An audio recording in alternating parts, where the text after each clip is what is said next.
Lily is blind. That's how my parents said it. Flat, urgent, rehearsed. They sat me down at the kitchen table like it was an intervention. My stepmom wanted to control every single detail of my life, micromanaging my spending, my career, even my relationships. So, I decided to give her exactly what she asked for.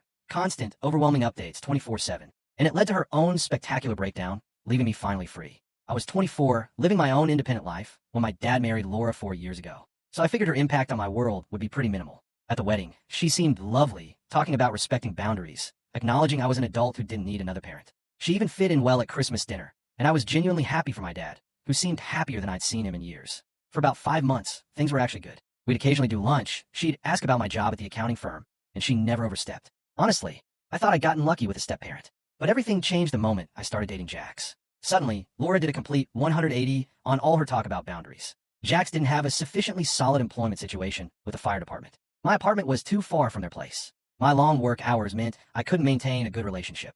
Twice a week, she called to discuss relationship psychology and career planning.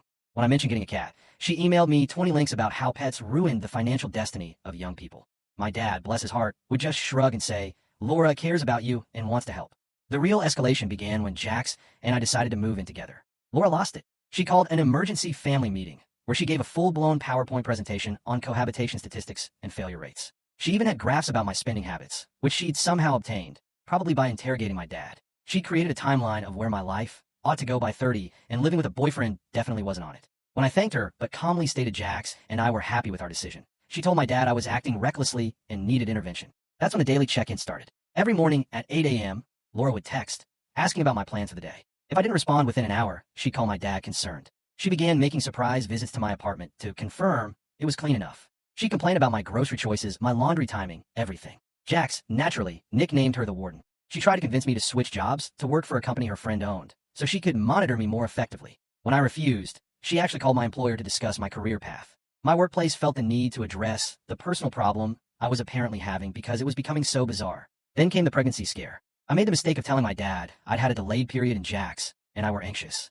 Within hours, Laura showed up at my apartment with pregnancy tests, prenatal vitamins, and a family planning booklet. When I tried to reassure her everything was fine, that it was just stress, she told me I needed to be more responsible and that maybe she should manage my birth control program. That was it. I was done. But I couldn't just cut ties without causing a huge fight with my dad. So, I decided on a different approach, malicious compliance. Laura wanted daily check-ins. She got them. Every minute detail of my day, sent in real-time text messages. 6:47 a.m., woke up. 6:49 a.m., brushed teeth for 2 minutes using Jax's toothpaste. Mine was depleted. 7:05 a.m., showered for 16 minutes using lavender-scented shampoo. 7:25 a.m., made coffee, 2 sugars.